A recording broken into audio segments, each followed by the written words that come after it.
16, 2 minutos en la ciudad, en toda la República Argentina. Nosotros continuamos haciendo sueños y sonidos aquí en FM Inolvidables 105.5.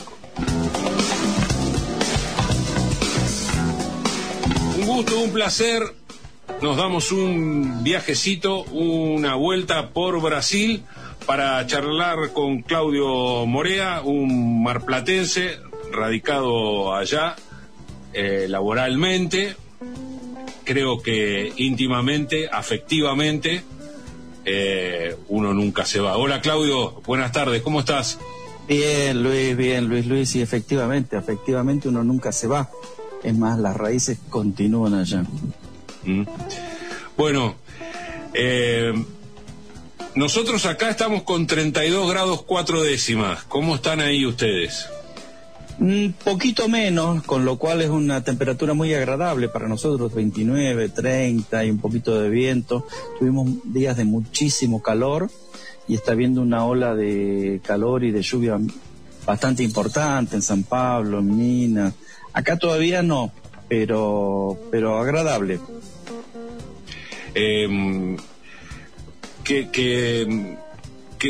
Vos sabés que acá hace muchísimo que no llueve mucho y ha habido mucho viento. El otro día, el sábado pasado, el año pasado, este chiste remanido que uno hace, ¿no? El año pasado, le decía a los oyentes si se acordaba de algún verano, algún diciembre, hasta diría, diciembre, con tanto viento.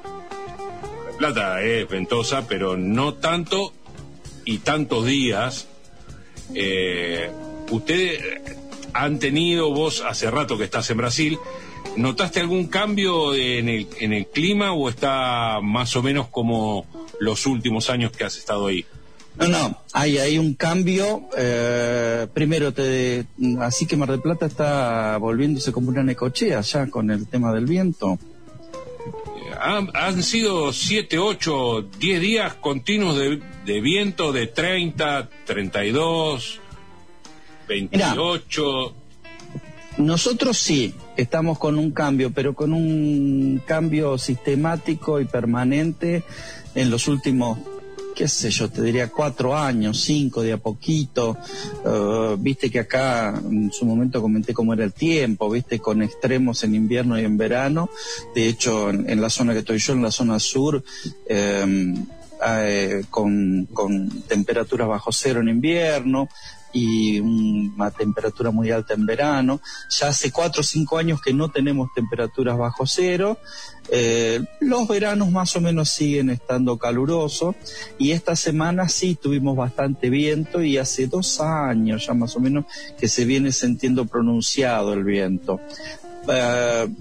Qué sé yo, te diría que cambio rotundo no, pero sí pasan cosas que antes no pasaban. Uh-huh. Bueno, ¿y cómo está el tema de que nos tiene preocupado a todos, el coronavirus, los infectados? Mira, acá ya casi está habiendo un segundo brote ya completo y por momentos mucho más fuerte que el primero. Ya nos estamos acercando a los 200.000 muertos. La última información de hoy a la mañana era 196, 197.000. Y se había caído a un nivel de funciones diarias del orden de 300, 400 y ya volvemos a los 1.000 y pico. Y está muy, muy fuerte. Y, digamos, yo estoy viendo acá... recordás de nuestras charlas anteriores, acá encima sí tenemos el problema de que la política oficial que viene de la presidencia, por suerte y gracias a Dios, las provincias y los municipios tienen bastante autonomía, porque la política oficial del Plan Alto, de la presidencia, es anti-cuarentena, anti-vacuna, anti-todo. Hoy no sé si fue hoy o ayer, está en todos los medios, el presidente Bolsonaro siempre se encarga de generar tumultos, multitudes, se tiró con la camisa de Santos a nadar ahí unos 30 metros de la playa, yendo para la playa. Lo que está pasando acá realmente lo estoy viendo en todas partes del mundo, está ingobernable, fundamentalmente los chicos jóvenes, o sea, es una cosa de 20, 30 reuniones y fiestas clandestinas por noche. Ayer desbarataron no me acuerdo si fue en San Pablo Río, con 2.500 personas. Los chicos no se los puede parar y bueno, ellos no se enferman y son sin los síntomas expuestos, pero trasladan el virus para otros lados. Pero lo estoy viendo en España, lo estoy viendo en Argentina, lo estoy viendo en Francia, lo estoy viendo, parece que no es aplicable a un país mismo. Y sí, la situación te diría que casi está peor que el peor momento, que fue en agosto, julio, agosto, pero lo que hay es como una especie de adormecimiento de la conciencia grupal. La situación está peor y medio que uno se termina acostumbrando a que es así. Te tenés que cuidar vos, tu familia, los seres queridos, la gente, la economía, los tumbos, pero está volvió. Hay un detalle que hablábamos con un amigo hoy, que es verdad, no me había puesto a prestarle atención. Ninguno de nosotros, de nuestro grupo, se agarró ningún resfrío ni ninguna gripe este año, que era normal. Y claro, porque vivimos todo el año con barbijo, con alcohol en gel, subís una escalera alcohol en gel, entras a tu oficina alcohol en gel, salís, inclusive yo tengo a la entrada de mi sala, que le dicen acá a la oficina, también el alcohol en gel con todas las precauciones. Entonces, no sé si es bueno o es malo. Bueno, en el sentido que no nos agarramos nada, pero que no nos haya bajado la inmunidad. Pero redondeando el panorama, está igual o peor que antes, con una tendencia muy preocupante, con una política oficial que va en contra de todo lo que sea la prevención. No hay un cronograma Brasil es uno de los países que todavía no empezó a vacunar, no hay ni una persona vacunada, y bueno, digamos como esa especie de conciencia anestesiada. Esa es la situación que tenemos hoy. Como novedad, si te interesa a alguien, acá se podría ingresar de cualquier manera y todavía se puede ingresar de cualquier manera a partir de hoy, mira, de ayer primero. No te pedían ni PCR, ni te pedían control, ni cuarentena, ni nada de nada. Vos podías venir de Tanganica, de Croacia, de Colombia, de donde se antojara, que no tenía ningún problema. Una especie de represalia por el cerramiento de las fronteras en Argentina. Lo único que se hizo fue cerrar las fronteras terrestres, y entonces al cerrar las fronteras terrestres se cortó el 90% del ingreso de argentinos. Eso fue una especie de reciprocidad, entre comillas, ¿no?, que le hicieron al gobierno argentino por haber puesto condiciones y cerrado las fronteras. Entonces, hoy, en este momento, si vos querés venir de Argentina, están cerradas las fronteras para turistas. Obviamente se escapan de estos controles, como en Argentina, los brasileños o los que tienen residencia en Brasil, pero están cerradas. Ahora, vos vía aérea podés venir de cualquier lado sin ningún requisito, salvo faltando 3-4 días para el final de año, se puso como requisito a partir del 1 de enero un test de PCR con no más de 72 horas. Solo a partir de ahora, de hace 2 días. Si no, acá podías entrar sin ningún problema, menos, te repito, no es que el decreto, como dicen acá, las portarías, hablara puntualmente de los argentinos, pero si vos cerrás las fronteras terrestres, estás cerrando el 90% del ingreso de los argentinos. Lo único que, si vos como argentino podías ir y podés venir, pero hay una sola ruta habilitada, que es la de San Pablo, Buenos Aires-San Pablo, y entonces sí, pero eso representa el 3, 4, 5% de la gente que viene. Más o menos ese es el cuadro de situación.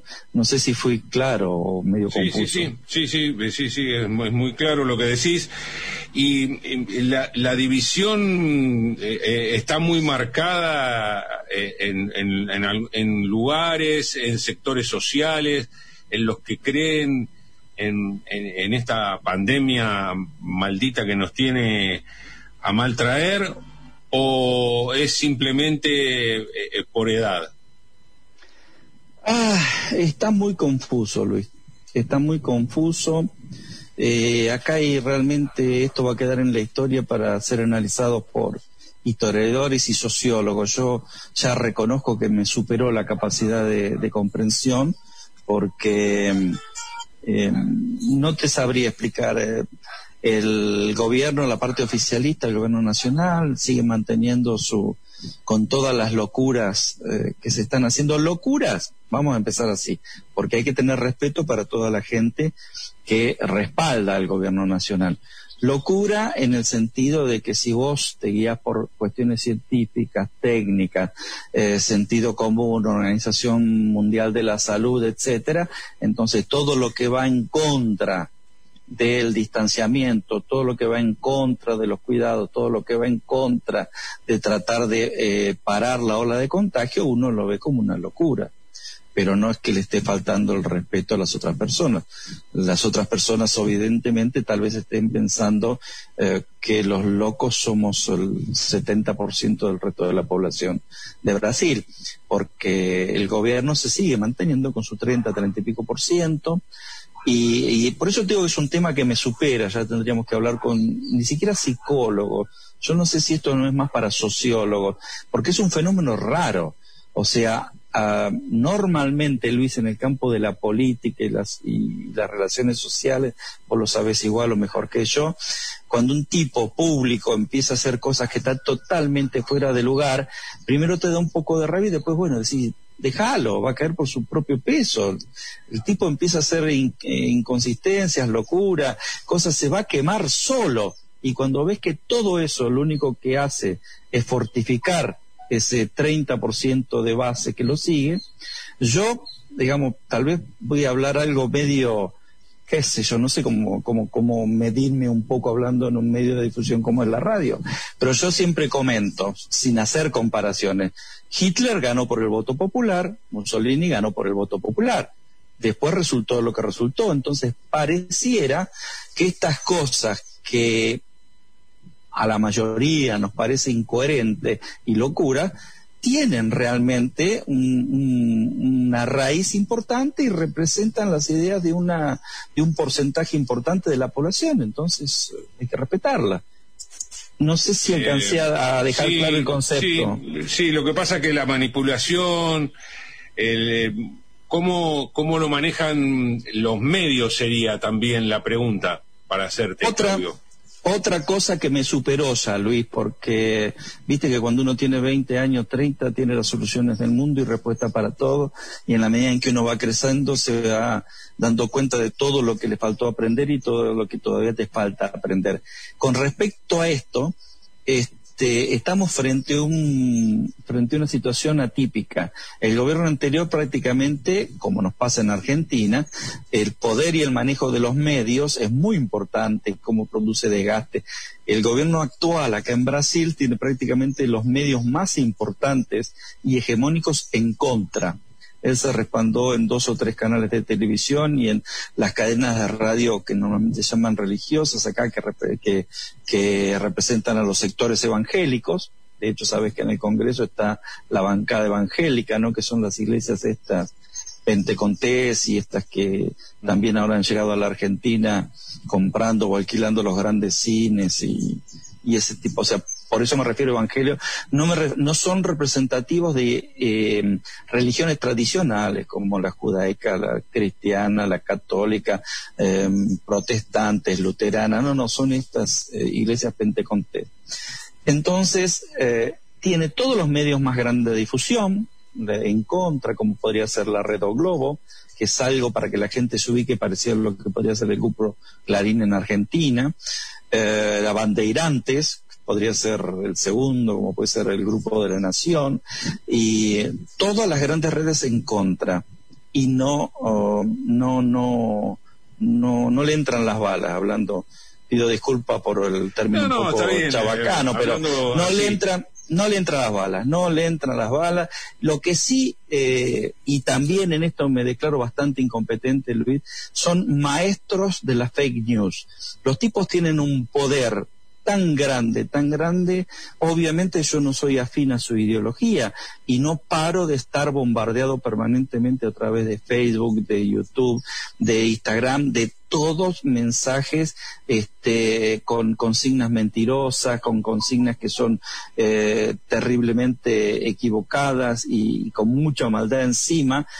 Y mi pregunta, que inclusive con la gente del círculo íntimo mío hago, digo, pero si hay estos cerebros tan brillantes para manejar las fake news de un lado, ¿cómo es que del otro lado no hay otros cerebros como para neutralizarlos?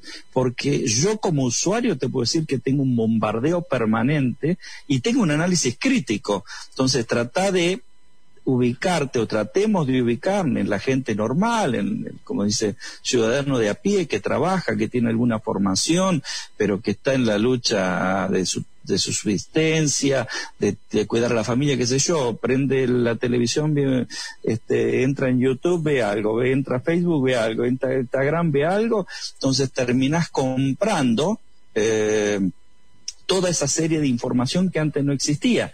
Y por otro lado tenés las grandes medios de comunicación en contra.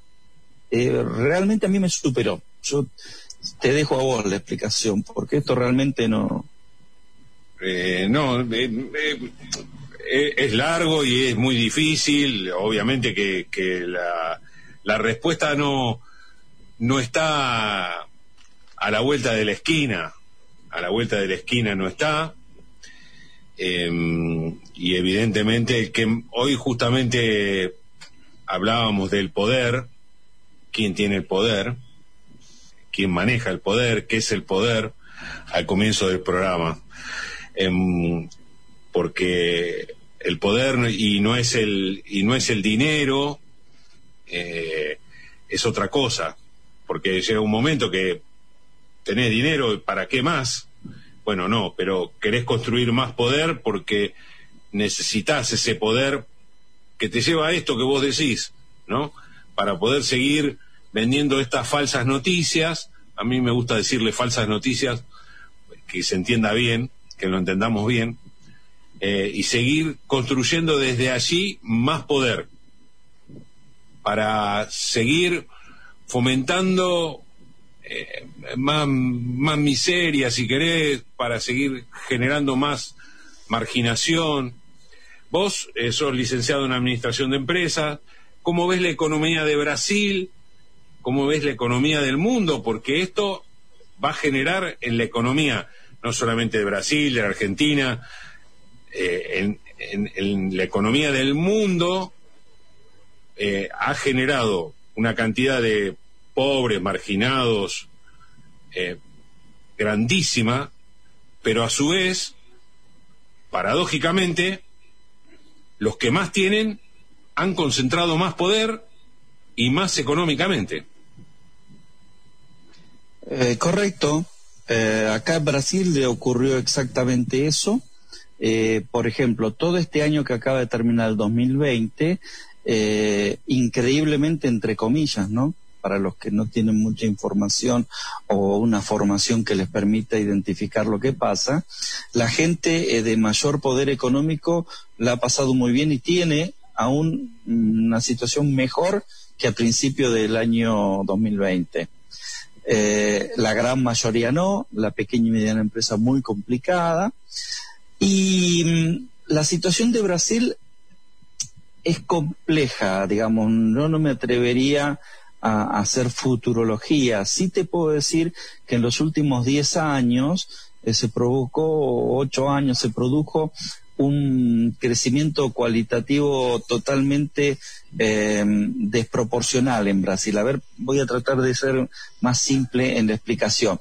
En el mundo empresarial en que yo me muevo, hace 20 años, Brasil era prácticamente el dueño del mercado de manufacturas de América Latina. Entonces, por ejemplo, los autos, las heladeras, los lavarropas, los equipos de audio, eso era lo que manejaba Brasil. Entonces, ¿qué es lo que ha ocurrido acá? Vos ves el análisis del Producto Bruto Interno, ha crecido en épocas de recesión o ahora ha caído, pero internamente la composición voy a tratar de explicarlo claro, o sea, se primarizó la economía. Si antes Brasil de su Producto Bruto Interno, solo como ejemplo, tenía un 30% que era la agroindustria, ahora tiene un 60%, entonces se está convirtiendo en un país agroexportador y está perdiendo todo lo que sea manufacturas e industrias de base. Sigue teniendo industrias muy importantes, pero yo estoy hablando en cuanto a la composición del PBI. Y esa es una cosa, por ejemplo, la deuda interna es muchísimo más grande que la deuda externa acá en Brasil. La inflación este año terminó con un récord de alrededor del 4 y pico %, pero veníamos de varios años del 1,5%, 2%, cuando hemos hablado en otras oportunidades, tenés tasas de interés de, voy a hablar despacio para que no se me malinterprete, inflación anual del 2-3%, tasas reales para tener un crédito del 80%, tasas reales de las tarjetas de crédito cuando vos no pagás y las refinanciás, pagás el mínimo del 270 al 370%, y los créditos para pequeña y mediana empresa en el orden del 40 al 36%, más o menos 2 puntos y pico sobresaldo mensual.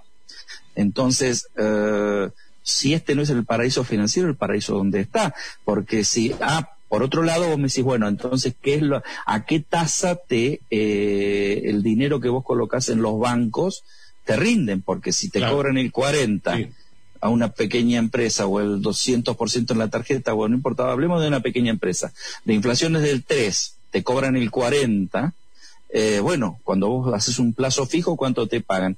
El 3% anual.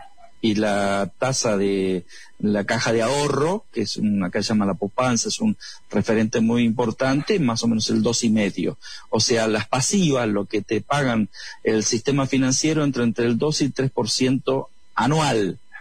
Y lo que te cobran el 40, el 70 y el 200% mensual. Entonces es muy complicado. Por otro lado, tiene las pocas industrias nacionales que han quedado, porque también hay industrias importantes multinacionales, siguen estando fuertes y responden rápidamente. Entonces, yo creo que se produjo una transformación de la estructura económica de Brasil, y obviamente no tiene un desarrollo como el que tendría que tener o como el que venía pintando los últimos 30 años, el famoso milagro industrial y el crecimiento, etcétera, etcétera, se primarizó.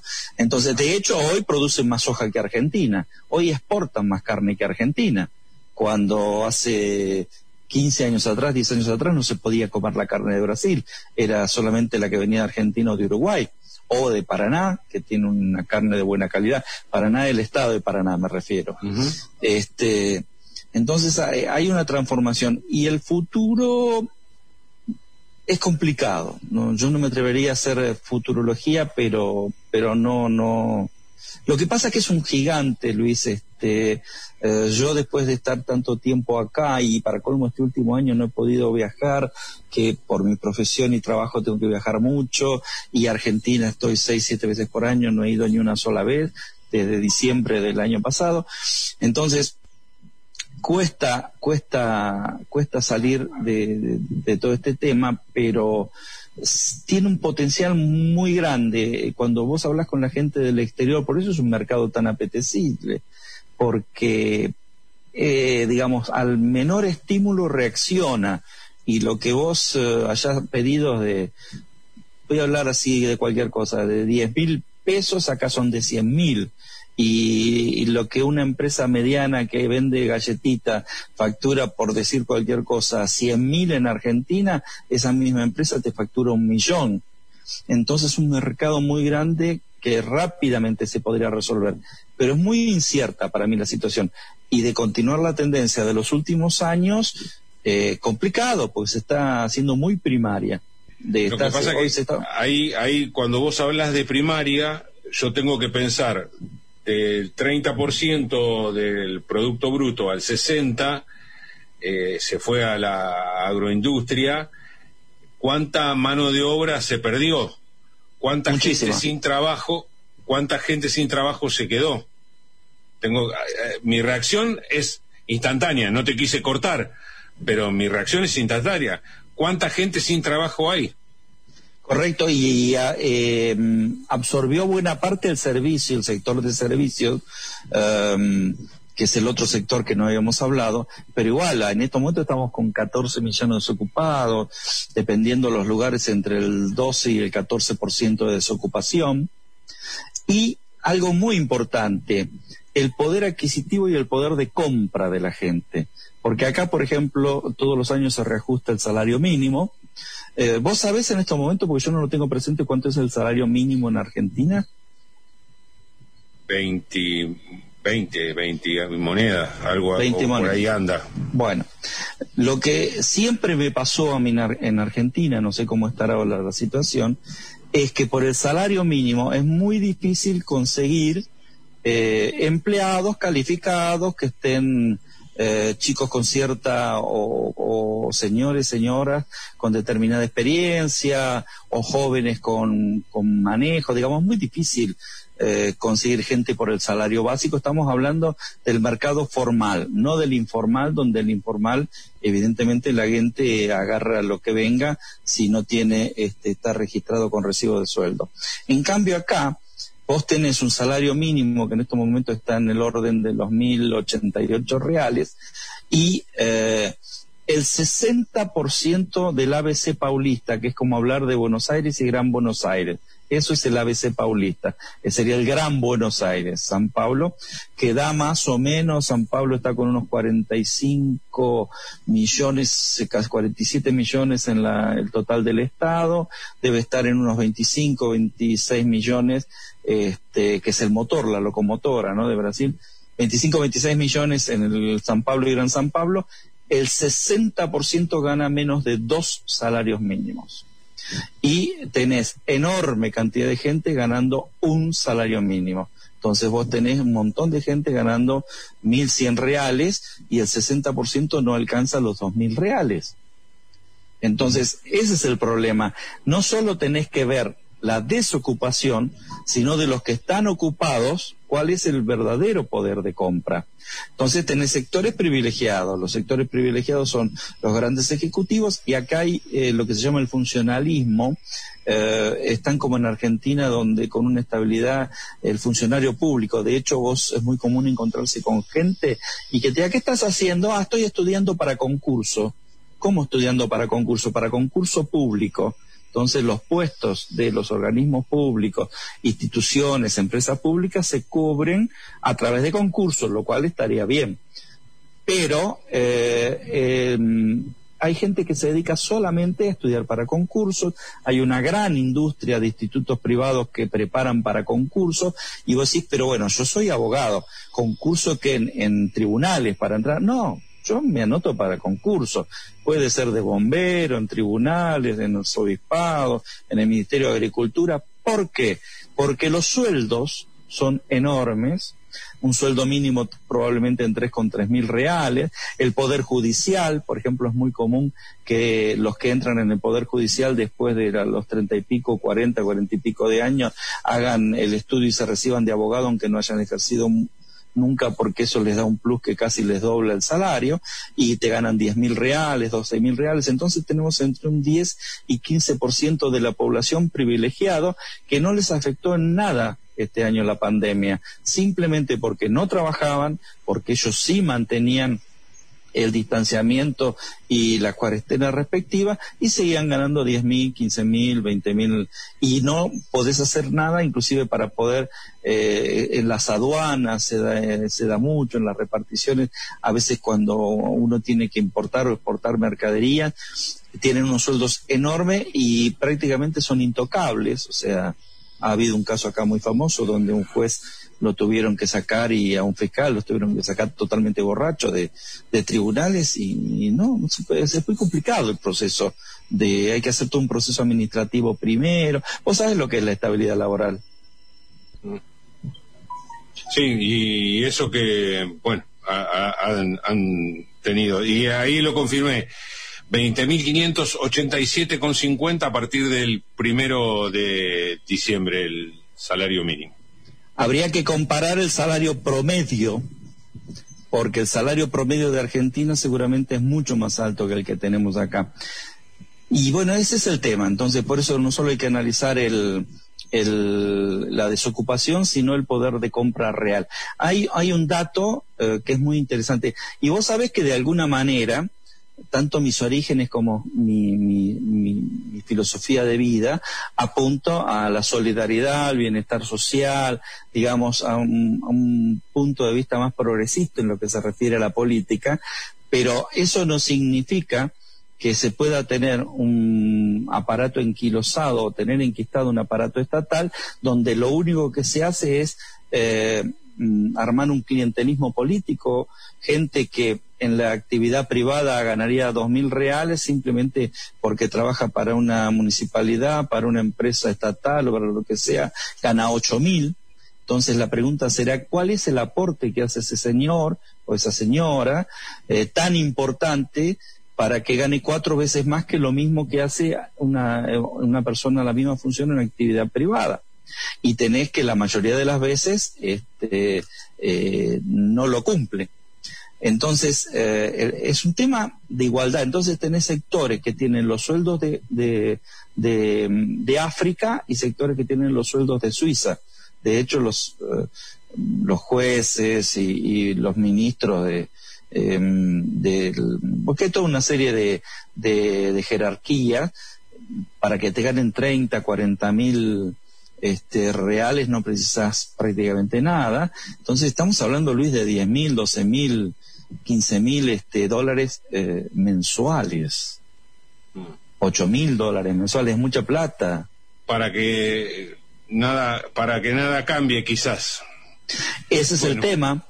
Ese es el tema, pero por eso te digo, últimamente me declaro bastante superado de muchas cosas, porque por otro lado, esto sí puede ser un campo de los sociólogos y también de psicólogos.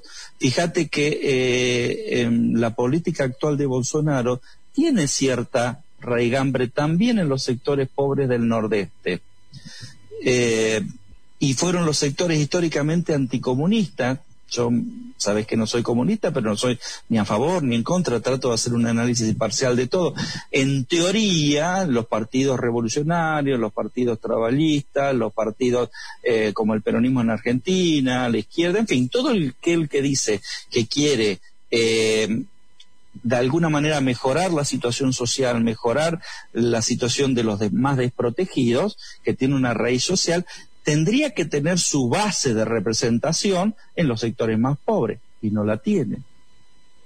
Es difícil de entender, y yo soy el primero que no lo entienda, Luis. Lo que estoy haciendo es simplemente transmitirte una realidad para que tal vez alguien que tenga mayor capacidad la pueda explicar. Cómo ese sector tan pobre del nordeste de Brasil no responde a aquellos partidos o ideologías que de alguna manera pugnan. Después, si están bien o si están mal, si son mentirosos o no son mentirosos, no voy a entrar en eso. Sino, cómo no apoyan a aquellos sectores que dicen que hay que mejorar a los sectores pobres.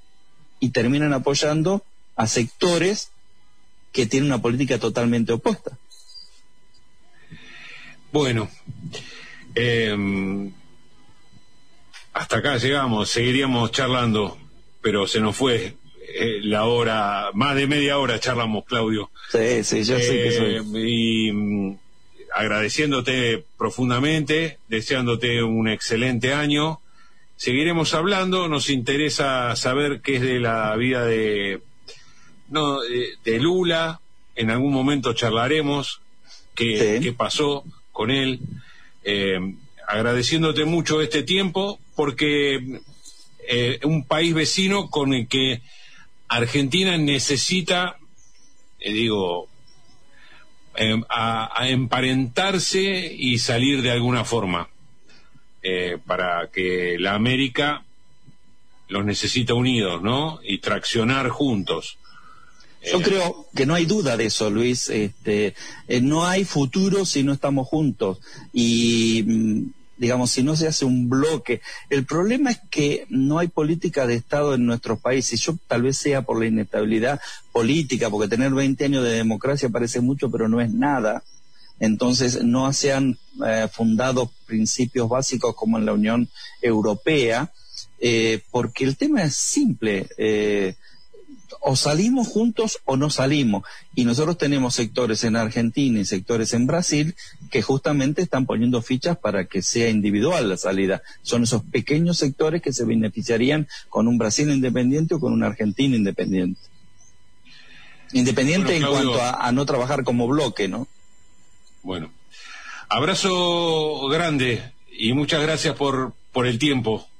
Por favor, Luis, a vos y a de tu distracción. No, por favor, a vos y a tu audiencia, a todos les mando un gran abrazo. Esperemos que el 2021 nos trate un poquito mejor y bueno, ponerle buena onda y saber que a disposición para lo que quieras, y no solo para estos temas siempre tan complicados, también lo que se te ocurra que pueda aportar de lo que pasa en Brasil, desde mi humilde punto de vista y totalmente susceptible de críticas, porque eso lo tengo muy bien claro, que esta es mi verdad y lo que yo veo, lo que no significa que sea la realidad absoluta. Hay 1000 prismas, pero a tu disposición para lo que precises. Dale, gracias. Abrazo grande. Un abrazo, Luisito. Chao.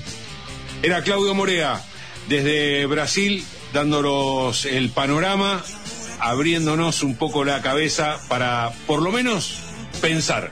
Pausa.